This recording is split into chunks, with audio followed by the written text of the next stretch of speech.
Saludamos a los hermanos con la paz del Señor. Amén. Que Dios les bendiga. Aquí quien les habla es el pastor Fernando Áñez. Somos misioneros, estamos juntamente con mi esposa Ana Paula y les saludamos en el nombre de Jesús a nuestros hermanos allá de la Iglesia Cristiana Emanuel en Juazeiro do Norte, Ceará. Que Dios les bendiga. Amén. En esta tarde saludamos a nuestro hermano Euder y a la hermana Morgana. Que Dios les bendiga. Gracias por la invitación para estar juntamente con ustedes en esta noche y poder llegar con un mensaje de la palabra del Señor. Por la facilidad del idioma, amén, yo quiero dejar este momento con mi esposa, la misionera Ana Paula. Ella estará trayendo un mensaje de la palabra del Señor y reciba nuestros saludos desde Zaragoza, España, en el nombre de Jesús. Amén. Amém. A paz do Senhor, irmãos, que a paz seja com todos, a paz de Jesus que sobrepassa todo entendimento. Isso é muito bom, que nós como igreja nos sintamos assim, que temos paz em meio dessa dificuldade. Amém?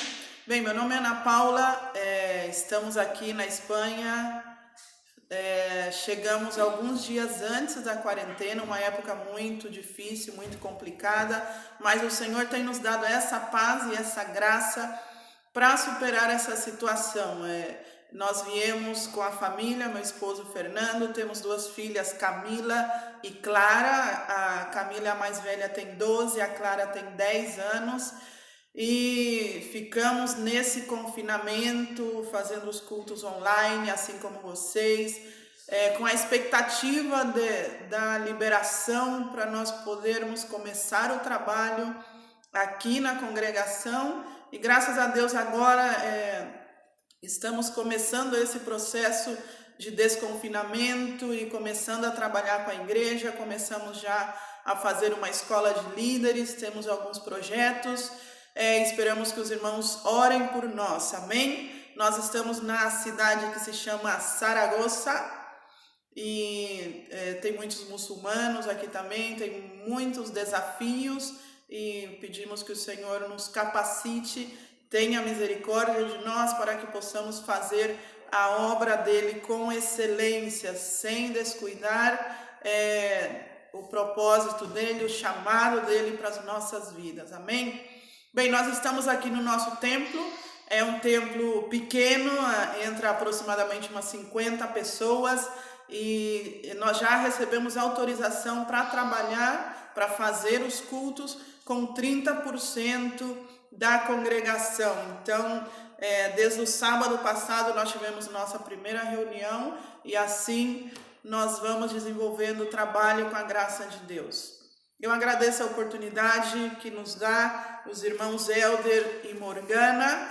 Nos sentimos privilegiados, que o Senhor abençoe e prospere o trabalho de vocês aí em Juazeiro, Ceará. Amém? Eu sou de São Paulo, mas gosto de conhecer a diversidade que tem no nosso país. Vamos então começar a mensagem. Como nós estamos aqui, a mensagem não poderia ser outra senão missões. Vamos falar sobre o chamado de Israel, o propósito global de Deus, o propósito de Deus para todas as nações, que sempre esteve presente desde Gênesis, e nós vemos isso muito claro, muito notado no chamado de Deus para Abraão, quando ele forma o povo de Israel. O propósito global de Deus, o propósito de Deus de abençoar todas as famílias da terra através de Abraão, através do seu povo Israel. Eu não tenho uma Bíblia em português, vou ver se meu esposo consegue para mim agora uma versão da Bíblia em português, que eu só tenho aqui no momento a Bíblia em espanhol. Nós que conhecemos um pouco da palavra do Senhor, que nós que meditamos nela, que amamos esse privilégio que o Senhor nos dá de conhecê-lo, através da sua palavra, entendemos que desde o princípio, quando o Senhor abençoa a Adão e Eva. Bem, nós não temos Bíblia em português, eu vou ler os versículos em espanhol e os irmãos podem acompanhar. Vou precisar de uma Bíblia. E então nós entendemos desde o princípio, quando Deus fala com Adão e Eva e abençoa eles, a primeira bênção é que eles deveriam encher a terra, deveriam se multiplicar e encher a terra de pessoas que o adorem, que tivessem essa mesma relação que ele tinha com Adão e Eva, que eles tivessem também em cada lugar onde eles seriam espalhados sobre a face da terra. Cada nova cultura, cada novo povo que se formasse, ainda que no princípio eles tivessem a mesma língua, todos esses povos adorariam ao Senhor. Pode me passar a Bíblia, por favor? Todos esses povos adorariam ao Senhor. Amém? E logo nós vemos em Gênesis 11, quando acontece a situação na Torre de Babel, que é esse propósito que Deus tinha dado para o povo de Israel, ele não se cumpriu, ele não foi respeitado, que eles deveriam se espalhar, deveriam encher a terra. Então eles decidem construir essa torre para fazer o nome deles grande, justamente para que eles não fossem espalhados sobre a face da terra. E esse não era o propósito original de Deus, não era o que Deus tinha falado para eles fazerem. Então Deus tem que agir agora, agir nessa situação. Ele desce, confunde as línguas para que o propósito dele global para todos os povos, para todas as nações, de que a terra fosse cheia de povos que o adorem, se cumprisse. Todas as vezes que isso acontece com o povo de Israel, com a igreja, então Deus age tentando ou agindo a favor de que nós possamos voltar ao propósito dele, de que o povo de Israel pudesse voltar ao propósito dele, de que ele fosse conhecido, de que ele seja conhecido em todas as nações da terra, que todos os povos o adorem. Amém? Vamos ler então em Gênesis 12.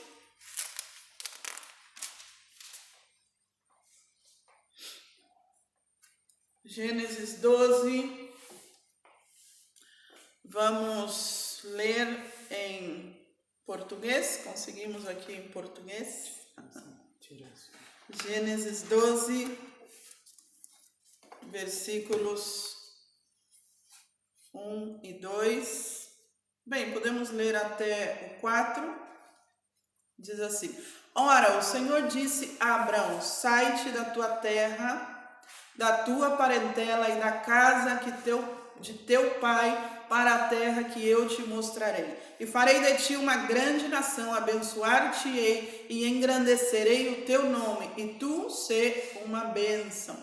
Abençoarei aos que te abençoarem, amaldiçoarei aquele que te amaldiçoar, e em ti serão benditas todas as famílias da terra. Amém? Aí nós vemos uma promessa clara de Deus para Abraão, que faria dele uma grande nação. Isso se trata mais do que Deus pode fazer através de Abraão, do que o que o Abraão vai fazer com a bênção e a promessa de Deus. Então é Deus agindo. Deus chama Abraão para si, para criar um povo, para formar um povo exclusivo, separado da contaminação das nações, porque ele vai agir através de Israel para abençoar ele, através de Israel, a todas as famílias da terra. Através da linhagem de Abraão, Deus vai abençoar a todas as famílias da terra. Então ele diz: eu te abençoarei. Deus é o que abençoa. Eu farei de ti uma nação grande. Eu abençoarei aqueles que te abençoarem. Eu amaldiçoarei aqueles que te amaldiçoarem. E eu abençoarei a todas as famílias da terra através de ti. Então é a ação de Deus através de Abraão para cumprir o seu propósito eterno e global de que todos os povos o adorem. Muitas vezes a Igreja de Cristo tem a ideia de que nós utilizamos o poder de Deus para fazer coisas, para fazer proezas, porque nós dizemos no nome do Senhor, mas na verdade é Ele que quer atuar em nós e através de nós para cumprir o seu propósito. Nós somos instrumentos nas mãos de Deus para o seu propósito global, e quanto mais nós entendamos isso, mais felizes nós seremos, mais abençoados nós seremos, mais satisfeitos nós estaremos naquilo que nós estamos realizando como igreja. É como se Deus dissesse a Israel, a Abraão nesse momento, que ele queria que Abraão fosse um caminho direito, um caminho correto, um caminho que não estivesse torto, nem distorcionado, para que ele pudesse enviar o Salvador. Ele quer endireitar os caminhos de Israel, para que através de Israel, através da família chamada em Abraão, ele pudesse enviar o Salvador, que abençoaria a todas as famílias da terra.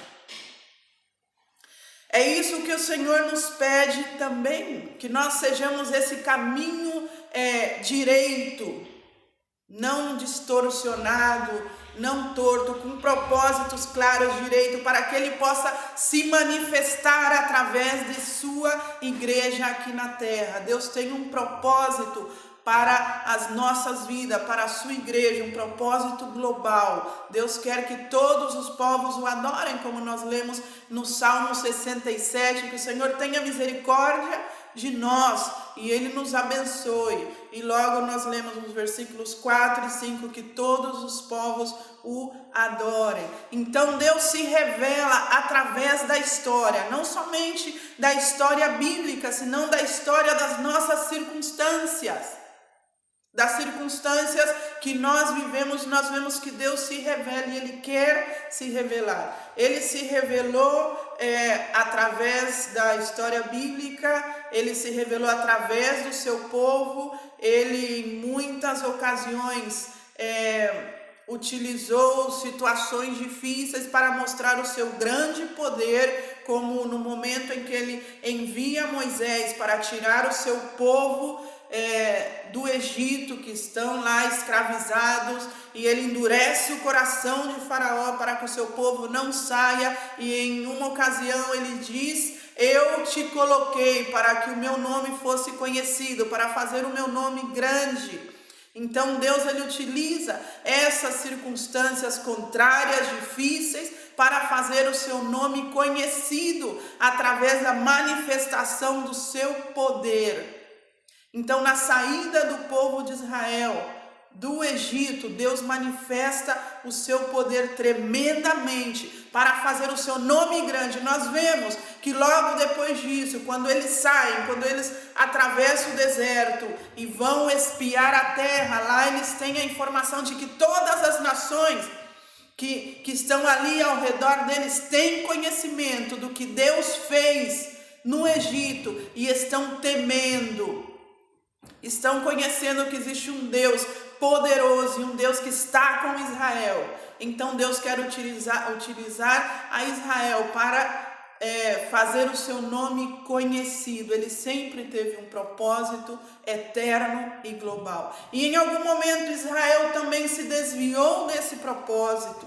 Pensou que a bênção era só para eles. Pensou que eles deveriam reter a bênção, que eles eram especiais demais para Deus e que Deus enviaria um Salvador para eles, que faria uma justiça terrenal. Eles queriam um reino como os outros reinos, eles queriam que Deus fizesse justiça às nações que haviam lutado contra eles, que haviam prejudicado eles e estavam equivocados nesse propósito.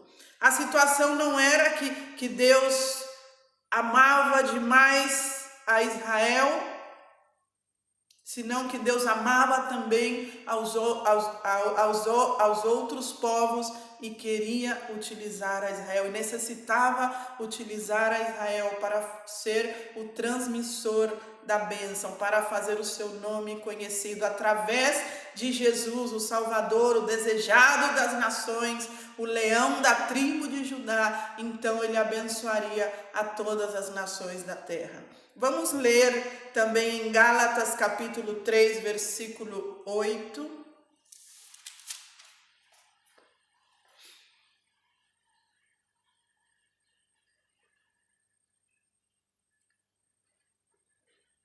Gálatas capítulo 3,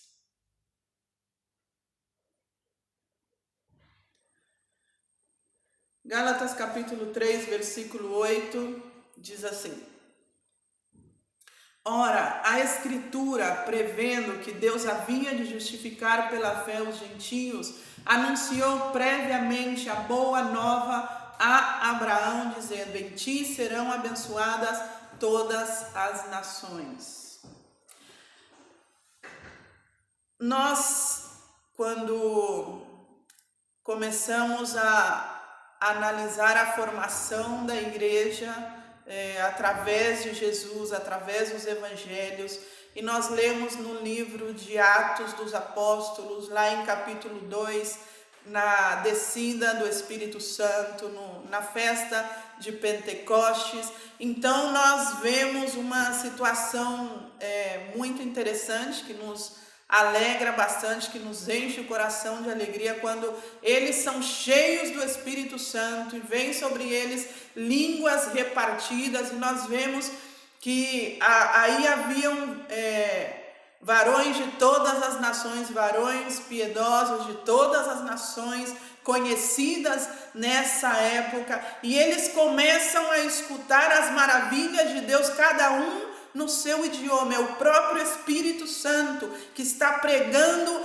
às nações, no princípio da igreja, no cimento da igreja, no alicerce da igreja. O Espírito Santo está pregando a todas as nações, e cada uma no seu idioma. Deus é muito estratégico, Deus ele é perfeito nas suas estratégias, e ele mostra desde o princípio o propósito da igreja.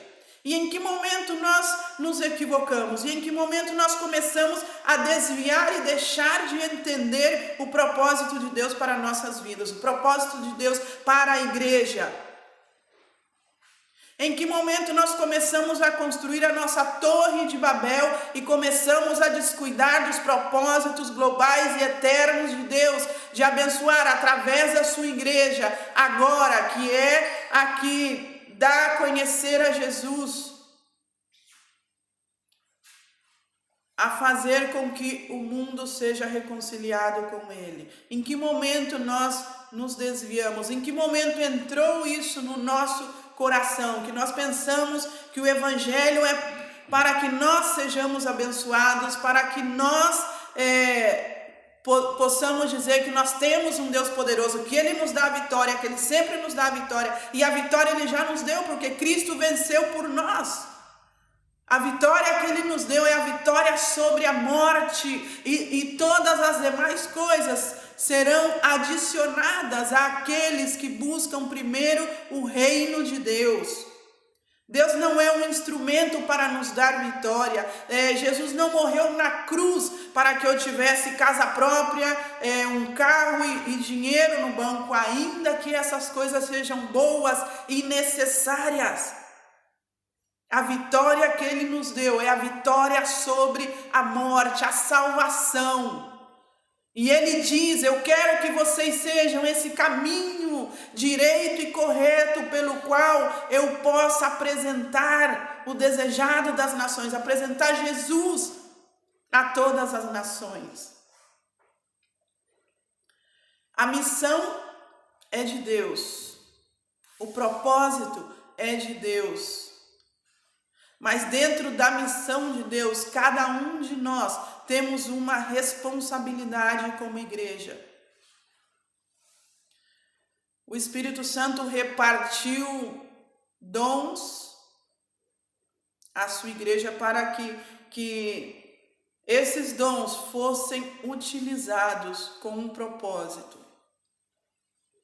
O apóstolo Paulo, em 1 de Coríntios, capítulo 9, vamos ler 1 de Coríntios, capítulo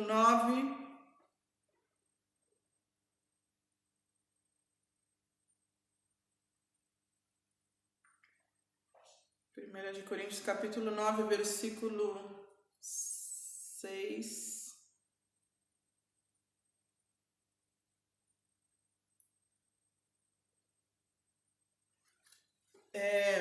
Não era essa a referência bíblica. 26, capítulo 9, versículo 26, diz assim: pois eu assim corro, não como indeciso, assim combato, não como batendo no ar. Antes subjugo o meu corpo e o reduzo à submissão, para que depois de pregar a outros, eu mesmo não venha a ficar reprovado.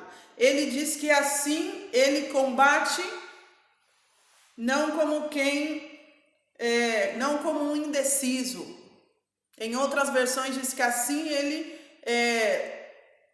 transfere golpes, não como quem está golpeando o ar. Ele é preciso no que ele faz, ele conhece o seu propósito, ele conhece a visão que Deus deu para ele, e ele enfoca todos os seus recursos a cumprir esse propósito e essa missão de Deus aqui na terra. Então, se nós, na nossa relação íntima e pessoal com Deus, nós entendemos o propósito de Deus para as nossas vidas, para a igreja de Cristo na terra, que nós sejamos precisos, que não estejamos distraídos com as circunstâncias, que não sejamos abalados por ventos de doutrina ou pelas circunstâncias contrárias, senão que nós possamos sentir o privilégio de ser chamados por Deus para cumprir um propósito eterno na terra.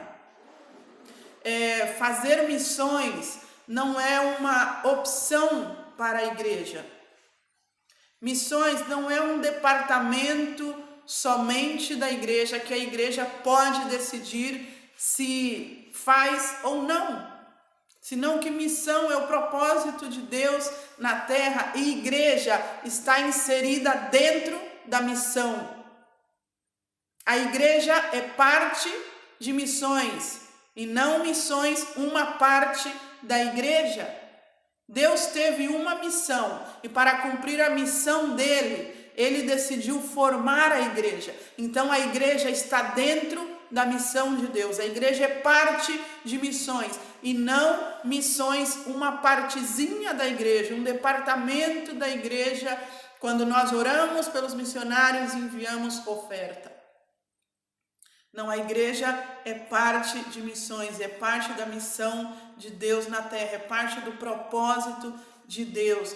Que nós não sejamos essas engrenagens enferrujadas, que nós sejamos engrenagens que se movem nesse propósito de Deus. Existe um mover de Deus em cada época e a igreja tem que ser parte desse mover e dizer: Senhor, eu quero ser parte das coisas que Tu estás fazendo aqui na terra. Como Ele disse para Abraão: eu abençoarei. É Ele que faz, é Ele que agia através de Israel e é Ele que age agora através da igreja. Agora nós decidimos se nós vamos ser parte desse agir de Deus ou se nós vamos ser espectadores das coisas que Deus está fazendo. Porque quando nós lemos em Apocalipse, nós sabemos que essas coisas se cumprem, que a missão de Deus se cumpre, que os propósitos dele, porque lá estarão povos de todas as línguas, tribos, povos e nações adorando diante de Deus. E será que eu vou poder dizer: eu fui parte, eu fiz acontecer também, ou eu vi que estava acontecendo? Não sejamos negligentes à visão que Deus nos deu. Não sejamos negligentes à missão que Deus nos deu, a cada um de nós como igreja. Então a igreja é parte da missão de Deus. Temos esse grande privilégio. Da mesma maneira como ele falou para Abraão, ele fala também através de Jesus, através dos apóstolos, através da sua palavra. Eu quero que a igreja seja esse caminho pelo qual o mundo é reconciliado com ele, que seja esse instrumento de reconciliação do mundo com Deus, para que a adoração seja restabelecida. Existe o desejo no coração de todo ser humano de ser reconciliado com Deus, de ter uma vida de comunhão, de ter as suas insatisfações preenchidas, e elas só podem ser preenchidas numa relação de adoração com o Deus Criador. Que sejamos esses instrumentos eficientes para essa reconciliação, para que a adoração de todos os povos seja restabelecida e todos os povos o adorem, que a missão de Deus se cumpra como se cumpriu através de Israel. Se passaram 2000 anos até a plenitude dos tempos, quando o Messias pôde vir, eles não entenderam, o evangelho começa a ser pregado aos gentios, Deus levanta uma igreja e agora nós somos esse instrumento de Deus, que possamos sentir esse privilégio de dizer: Senhor, eis-me aqui, eu quero fazer a tua obra, eu não quero ser um espectador do teu mover sobre a terra. Nós vivemos esse tempo que nós sentimos que se aproxima a vinda do Senhor, nós não sabemos, como diz a sua palavra, nem o dia, nem a hora, mas nós sentimos que nós devemos ser mais eficientes, que a situação e sempre foi urgente a pregação do evangelho, porque todos os dias pessoas estão morrendo sem ter a oportunidade dessa reconciliação. Então a pregação do evangelho é urgente, que nós entendamos que existem lugares todavia no mundo clamando, mas o mover é de Deus. Se nós dissermos: Senhor, eis-me aqui, utiliza-me, utiliza a tua igreja, envia obreiros para a tua obra, então nós somos parte desse mover. Nós estamos dentro do mover do Espírito Santo em direção às nações, em direção ao cumprimento da sua missão e do seu propósito na terra. Nós somos todos aqueles que foram reconciliados com Deus, somos parte dessa missão. Ou nós estamos descendo no poço para fazer a obra, ou somos aqueles que estamos segurando as cordas. Temos que decidir onde nós queremos estar. Mas a igreja de Deus, aquela que é a noiva, aquela que deseja o encontro com o noivo, ela é parte dessa missão. Não podemos estar fora dela. Amém? Que Deus possa abençoar a vida dos irmãos com essa palavra, e vamos orar. Senhor, nós te louvamos pela tua palavra, pela tua preciosa palavra, Pai querido, que o teu Santo Espírito possa falar às vidas e aos corações daqueles que vão receber essa mensagem, Pai, e que tu nos utilizes, Senhor, a cada dia para cumprir os teus propósitos eternos na terra, Senhor. Tem misericórdia de nós, tem misericórdia da tua igreja, que nós possamos todos os dias dedicar os nossos recursos, os nosso tempo, os nossos esforços, Senhor, para estar alinhados com a tua missão e com o teu propósito para as nossas vidas aqui nessa terra, até o dia da tua vinda, Pai querido, em nome de Jesus. Amém. Deus abençoe.